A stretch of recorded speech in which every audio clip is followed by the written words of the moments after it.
আজি ৰাতিপুৱা এখন চুৰি গাড়ী বুলি চুৰি গাড়ী এখন ইফালে প্ৰৱেশ কৰিছিল গাঁৱত। গতিকে গাঁৱৰ ৰাইজে গাড়ীখন আবদ্ধ কৰিলে। কৰি তেওঁলোকে সোধ-পোছ কৰোঁতে দুখন গাড়ী আছিলে। প্ৰথম এখন চুইফ্ট ডিজাৰ গাড়ী আছিল, সেইখন গাড়ী পলাই গুচি গ'ল। পিছত 7টা গৰু থকা এখন গাড়ীখন ৰাইজে আবদ্ধ কৰিলে আৰু যিটো গাড়ীখন থকা মানুহ কেইজনক অকণমান মাৰপিটো কৰিছে। তেতিয়া পুলিচ আহি পালে, কিন্তু গাড়ীখন তেওঁলোকে বেলেগ ঠাইত আনি পেলাই জ্বলাই দিলে। গৰুকেইটা আমি উদ্ধাৰ কৰিছোঁ আৰু মানুহ দুজনকো আমি উদ্ধাৰ কৰিছোঁ। এতিয়া পৰিস্থিতি শান্ত হৈছে।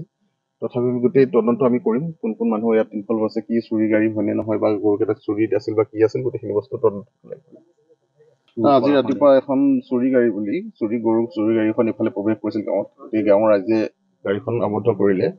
কৰি তেওঁলোকে সোধ-পোছ কৰোঁতে দুখন গাড়ী আছিলে।